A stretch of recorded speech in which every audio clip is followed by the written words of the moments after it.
8 मार्च 2014 रात के 12:41 पर मलेशिया की राजधानी कुआलालंपुर का अंतर्राष्ट्रीय हवाई अड्डा। मलेशिया एयरलाइंस की उड़ान MH370 बोइंग 777 रनवे पर दौड़ती है और आसमान में उड़ जाती है। उसमें सवार है 239 लोग। फ्लाइट को पहुंचना है बीजिंग, चीन। एक साधारण रात, एक साधारण उड़ान। लेकिन दुनिया को यह अंदाजा नहीं था कि ये विमान इतिहास की सबसे बड़ी पहेली बन जाएगी। ये फ्लाइट सिर्फ 6 घंटे का सफर करके बीजिंग पहुंचने वाला था।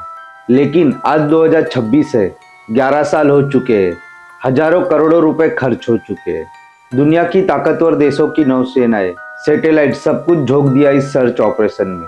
लेकिन आज भी कोई नहीं जानता कि वो विमान आखिर कहाँ गया। नमस्कार दोस्तों, आइए उस रात की पहेली को सेकंड बाय सेकंड समझते हैं। रात 12:41 पर टेक ऑफ। विमान साउथ चाइना सी के ऊपर था।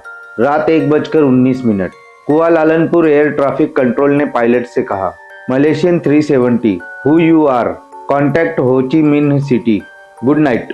वहां से पायलट जहीरी अहमद शाह का जवाब आता है, good night Malaysian 370। Good night Malaysian 370। ये आखिरी शब्द थे जो दुनिया ने उस विमान से सुने। विमान का ट्रांसपोंडर जो विमान की पहचान बताता है, बंद हो गया। ये अपने आप नहीं होता, या तो सिस्टम फेल हुआ या किसी ने जानबूझकर इसे ऑफ कर दिया। सिविलियन रडार से MH370 गायब हो गया।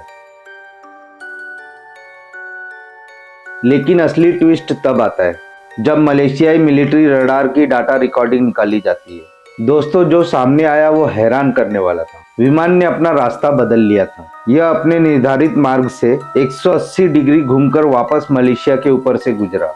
पेनांग द्वीप के ऊपर से उड़ता हुआ यह अंडमान सागर की ओर चला गया। यह कोई एक्सीडेंट नहीं लग रहा था, यह फ्लाइट को जानबूझकर मोड़ दिया गया था। जब विमान रडार से गायब हो गया तब दुनिया ने यह मान लिया कि यह विमान क्रैश हो गया है। लेकिन एक सबूत था जो चुप था, इनमार्सेट सैटेलाइट। इनमार्सेट एक ब्रिटिश सैटेलाइट है। जब विमान का ट्रांसपोंडर बंद था तब भी विमान में लगा एक सैटेलाइट डाटा यूनिट हर घंटे सैटेलाइट से संपर्क कर रहा था, मानो विमान से कह रहा हो, मैं अभी भी हूँ, मैं उड़ रहा हूँ। सुबह के 8:19 यानी रडार से गायब होने के करीब 6 घंटे बाद तक ये विमान हवा में था। यह वो वक्त था जब मलेशिया एयरलाइंस ने घोषणा कर दी कि विमान लापता हो गया है। लेकिन असल में विमान अभी भी उड़ रहा था। इस सिग्नल की मदद से वैज्ञानिकों ने संभावित 2 कॉरिडोर निकाले, एक उत्तर की तरफ सेंट्रल एशिया तक और एक दक्षिण की तरफ हिंद महासागर में। जब उत्तर वाले कॉरिडोर में कुछ नहीं मिला तो सारी निगाहें दक्षिण की तरफ लग गई। 24 मार्च 2014 मलेशिया के प्रधानमंत्री ने दुनिया को बताया, MH370 दक्षिणी हिंद महासागर में समा गया। लेकिन उन्होंने यह नहीं बताया कि वो विमान किस जगह पर समाया। दोस्तों, ये इतिहास की सबसे महंगी खोज बन गई। इस सर्च ऑपरेशन की ऑस्ट्रेलिया ने कमान संभाली। हजारों करोड़ों रुपए खर्च हुए। 1,20,000 वर्ग किलोमीटर का समुद्र तल छाना गया, लेकिन कुछ नहीं मिला। 2015 तक इसका कोई भी सुराग नहीं मिला। लोगों को लगने लगा था कि शायद ये विमान कभी नहीं मिलेगा।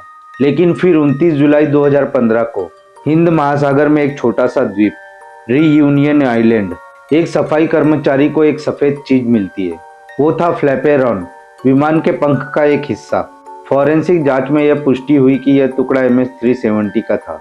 इसके बाद मोजाम्बिक, मेडागास्कर और मॉरिशस के किनारे भी टुकड़े मिलते हैं। लेकिन ये सिर्फ टुकड़े थे। विमान का मुख्य ढांचा, ब्लैक बॉक्स और शव का कोई भी निशान नहीं मिलता है। 2018 में मलेशिया सरकार ने आखिरी रिपोर्ट जारी की। रिपोर्ट में कहा गया, जांच टीम यह निर्धारित करने में असमर्थ है कि विमान क्यों भटका। यानी जवाब के बजाय और सवाल खड़े हो गए। जब किसी से कोई जवाब नहीं मिलता है तब थ्योरीज बनने लगती है। और MH370 की थ्योरीज ने दुनिया को 2 हिस्सों में बांट दिया। The pilot theories. Captain Zaharie Ahmad Shah, 53 वर्षीय अनुभवी पायलट। जांच में पता चला कि उनके घर पर बने सिम्युलेटर में एक उड़ान पथ सेव था। वो उड़ान पथ हुबहू उसी रूट से मिलता था जो MH370 ने लिया था, दक्षिणी हिंद महासागर में समाप्त होने वाला रूट। क्या उन्होंने जानबूझकर विमान को समुद्र में डुबो दिया? लेकिन सवाल यह था, आखिर क्यों? उनके परिवार में कोई भी कलह नहीं थी, उनका कोई राजनीतिक एजेंडा नहीं था। रहस्य अभी भी बरकरार है। The hypoxia theory. Australian transport safety bureau ने कहा कि हो सकता है विमान में अचानक केबिन डिप्रेशराइजेशन हुआ हो। ऑक्सीजन की कमी से सभी बेहोश हो गए और विमान ऑटो पायलट पर तब तक उड़ता रहा जब तक ईंधन खत्म नहीं हो गया। लेकिन अगर ऐसा होता तो विमान सीधा बीजिंग जाता, बीजिंग पार करके साइबेरिया तक चला जाता। ये पूरा रास्ता बदल के मलक्का स्ट्रेट क्यों आता? The hijack theory. क्या विमान को हाईजैक किया गया था? विमान में सवार 2 ईरानी नागरिक थे जिनके पास चुराए हुए पासपोर्ट थे। उन पर शक हुआ लेकिन जांच में पता चला कि वह शरणार्थी थे, आतंकी नहीं। The cargo theory. विमान में लिथियम बैटरी और मैंगोस्टीन का माल था। कुछ थ्योरिस्ट्स का मानना है कि विमान में कुछ ऐसा सामान था जो दुश्मन देशों तक नहीं पहुंचना था और इसे गायब कर दिया गया, लेकिन इसका कोई सबूत नहीं है। आप सोच रहे होंगे 11 साल बाद अब नया क्या है? दोस्तों, आज से कुछ दिन पहले यानी 8 मार्च 2026 को मलेशिया सरकार ने एक नया अपडेट दिया है। American marine robotics company ocean infinity ने एक बार फिर समुद्र की तलाशी ली। यह नो फाइंड नो फी के आधार पर हुआ, मतलब विमान नहीं मिला तो सरकार को 1 पैसा भी नहीं देना होगा। 15,000 वर्ग किलोमीटर के नए एरिया में सर्च ऑपरेशन हुआ। 28 दिनों तक समुद्र के अंदर सोनार चला। 7,500 वर्ग किलोमीटर से ज़्यादा का सर्वे हुआ, लेकिन नतीजा वही पुरानी कहानी। मलेशिया के ट्रांसपोर्ट मिनिस्ट्री ने साफ कहा, अब तक खोज गतिविधियों से ऐसा कोई नतीजा नहीं निकला है जो विमान के मलबे के स्थान की पुष्टि कर सके। तो क्या उम्मीद खत्म हो गई? शायद नहीं। विज्ञान अब नए नए तरीके आजमा रहा है। आपको यकीन नहीं होगा, लेकिन मिले हुए मलबे पर चिपके हुए समुद्री कीड़े अब नई उम्मीद बन गए हैं। अमेरिका के साउथ फ्लोरिडा यूनिवर्सिटी के वैज्ञानिक इन कीड़ों के खोल की केमिस्ट्री पढ़ रहे हैं। इससे यह पता चल सकता है कि मलबा कहाँ से बहकर आया था। साथ ही ब्रिटिश इंजीनियर रिचर्ड गॉडफ्रे ने एक नई तकनीक का इस्तेमाल करके एक नया लोकेशन निकाला है। ये पर्थ ऑस्ट्रेलिया से 15 किलोमीटर दूर एक छोटा सा एरिया है। वे कहते हैं कि विमान वहीं हो सकता है, लेकिन इन सब तकनीक से परे एक दर्द है। 239 लोगों का परिवार 11 साल से एक ही सवाल पूछ रहे हैं, आखिर क्या हुआ था उस दिन? MH370 यह सिर्फ एक विमान नहीं है, ये उस तकनीक का प्रतीक है कि 21वीं सदी में भी सैटेलाइट्स और इंटरनेट के दौर में एक विशाल बोइंग 777 बिना कोई निशान छोड़े गायब हो सकता है। जब तक विमान नहीं मिलता तब तक यह रहस्य बना रहेगा। हो सकता है कल कोई नया सुराग मिले या फिर कभी मिले ही ना, लेकिन जो परिवार इंतजार कर रहे हैं उनके लिए हर दिन एक नई उम्मीद और एक नया सवाल है।